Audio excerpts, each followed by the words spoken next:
on YouTube? My name is Ninja7, your resident Mistweaver monk. And guys, today we have more of a fun video. Now, we're a little less than a month away from 10.2 actually releasing. However, we're still seeing some pretty major changes in our class. And what we're going to be doing today is talking about what my wish list is, if not before 10.2, some changes to hit before 10.2, what I wish kind of they look at during 10.2, because they're always looking to make changes. Now, I don't think there are going to be any big sweeping rework changes to come, at least anytime soon, at least before the patch hits. So today's list is going to be a lot more mild, a lot of like smaller changes that I would like to see that would make the class more enjoyable for a lot of feedback that I've heard from you guys, and would make it more enjoyable for you guys. So let's go ahead and jump into it. Now, first off, before we actually get into the list, I want to talk about some things that have changed.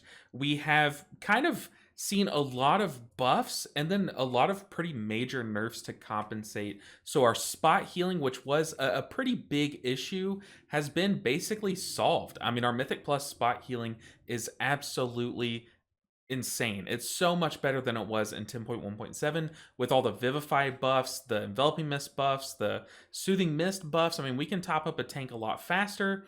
We can get a lot more value out of just consuming a Vivacious Vivification proc, getting someone topped up really quick in one global cooldown, as opposed to like having to Soothing Mist and just spam Vivifies to get them topped up. So that has been fixed. Our durability has been fixed with a lot of buffs to our like things like bounce back talents that just make us tankier. Expel Harm has been buffed to the moon and back, so great stuff there. But we have seen some compensation nerfs, like the Healing Elixir nerfs, and just the mana constrictions. Like Clouded Focus just got hit, so our raid build is a little tighter on mana, actually a lot tighter on mana, and doing a little less healing there. But all in all, just great changes coming into 10.2. So that's where we are now. Now, what would I like to see change, or what are some of the things that I would like to see kind of added or fixed for Mistweaver come 10.2 or in the near future? Well, first up is just a no-brainer, and that is that Rising Sun Kick should cost no mana. I mean, right here, it only costs 6.25k mana. It's not like backbreaking. It's not like an Essence font. I don't even have Essence font on my bars in this build.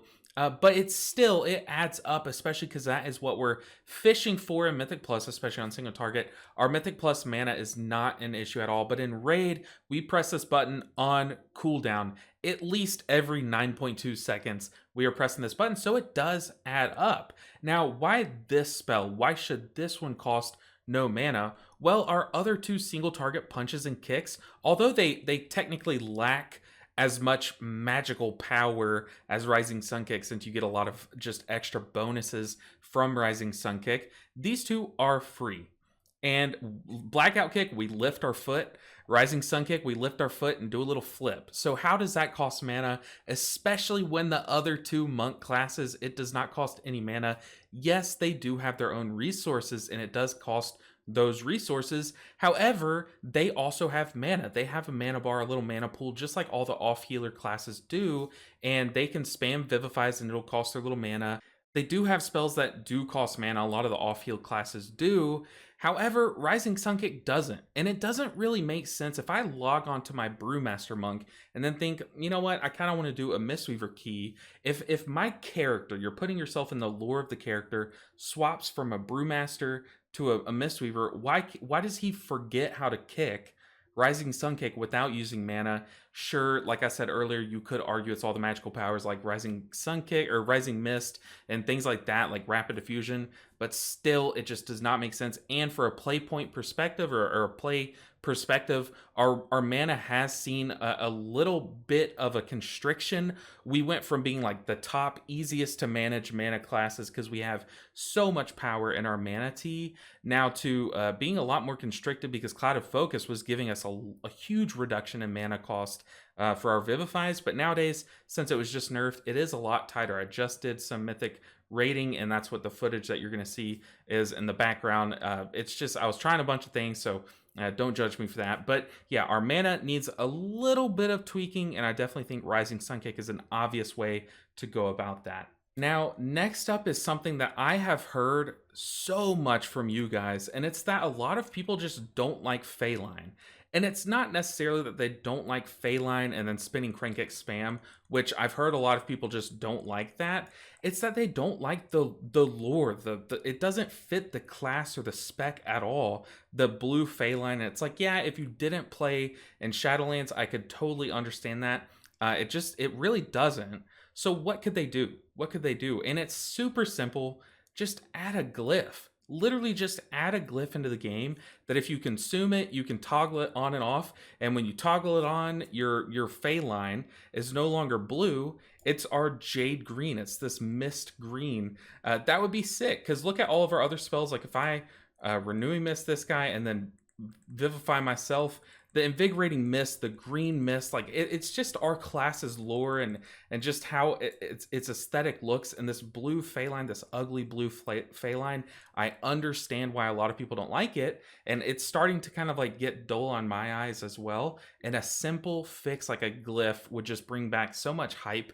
And I think a lot of people would really appreciate a small minor tweak and just adding a glyph. It seems pretty simple to do. Obviously I don't know how to code that, but it seems very simple. Just change the color of it, make it less Night Fae, more Mistweaver Monk, and I think a lot more people would enjoy playing with it. And then on a similar note, a lot of people are kind of getting tired of the Summon Jade Serpent statues. So a lot of people who are strictly chiji enjoyers, which there's just a small subset of the community that is like this. They just like playing Mythic Plus with chiji, don't like raiding. If they do raid, they take chiji still just because it's more fun to them. And for those people, they wish that there was either a choice node here on the tree that gave you an invoke red crane statue that did something different. Maybe it mirrored your Rising Mist proc, not the hot extension, but mirrored that. And every time you Rising Sun kick, it just does a proc heal, your totem does. Or, something like that. Even on this, taking some notes from the last example, changing your Faeline with just a glyph, a simple fix like a glyph, make a glyph to your Summon Jade Serpent statue where you can make it into a Red Crane statue. It might do the same thing. It might still just mirror your Soothing Mist, but just allow us to change it, make it look like a red crane, like our chiji. And I think a lot of people would like that. I mean, just imagine having like yourself as the red person, your chiji's right next to you, and then now all of a sudden your summoned Jade Serpent statue is red as well, looks like a crane.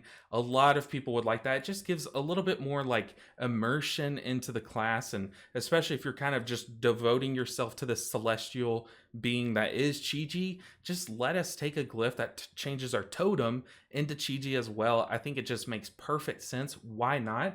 And then also as a class that has like Brewmaster, Windwalker, they have their totems, and then Mistweaver has our totem. But the chiji, if we have two celestials, why don't we have a totem to that fourth celestial as well? It just doesn't make sense. That is something that I would love to see change in the near future. Okay, I promise not everything in this video is cosmetic. There are some other gameplay things that I want to talk about. And the first one is do not nerf Expel Harm. You have added so much power to this button, and it is so fun to play with. I mean, like, I'm having a blast putting a Chi Harmony on myself and then Expel Harming for, well, usually it's a big number, and then watching that pop onto my allies. It's just so much fun right now, being a super strong bounce back button, no pun intended. But I personally, and I've heard this from the community, they are loving where Expel Harm's at.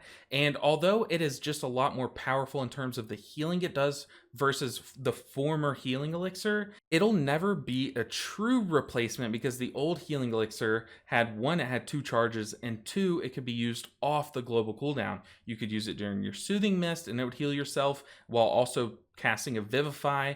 It was just off the global cooldown, so there is a lot of power taken away from it there, putting it on the global cooldown.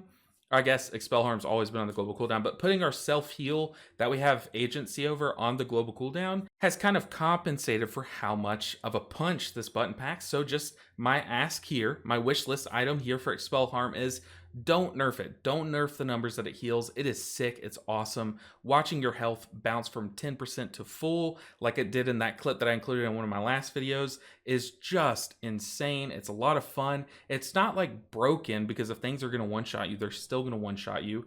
But it's just a lot of fun. Just keep it where it's at. Let us have some fun for a tier with this cool and fun button. And then on the opposite side of the same coin, the little change that we saw was they redistributed power and the utility in Expel Harm and Healing Elixir. Let's talk about Healing Elixir. It is, for lack of a better term, it's a little underwhelming. It auto procs. We don't get to press this button anymore. It'll just proc when we drop below 40% health, but it heals for a lot more. I guess a lot more is maybe a little dramatic, but 20% per proc. And if you are sitting at 2 stacks, it'll still continue to give you or generate that 3rd stack. And once that 3rd stack's generated, instead of sitting at 3 stacks, you'll still be at 2. You'll just consume the 3rd. Well, it's still, you just get a lot less procs in a dungeon. It plays weirdly with Expel Harm, because if you drop below 40% health and this procs, it'll just, it'll cause your Expel Harm to overheal. So it plays very weird, and it just doesn't proc often. It's just a weird passive talent right now. I propose that if you're sitting at max stacks and you're generating that 3rd stack, so as long as you have 2 stacks to consume, then give us 5% mitigation, just 5% damage mitigation. It'll stack on top of things like Calming Presence, on top of our defensives. It'll just make us tankier from that initial hit to give things like bounce back more, ability to bounce us back, and give us more options when, if we were to take a giant slam, it would help us survive that giant slam, but then proc things like itself, like Healing Elixir, proc bounce back. We could then Expel Harm. So it would just give us a lot more like defensiveness on the upfront damage, whereas we're still kind of lacking that because they did buff bounce back, but that doesn't stop the incoming damage on that initial slam.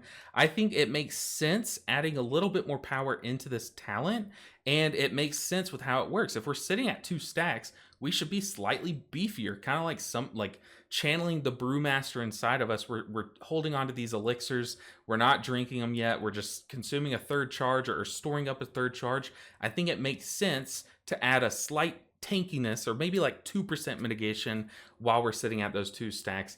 It just makes perfect sense to me. I think they should add that, and that's why it's on this wish list. And then next up, I want to talk about Ancient Teachings.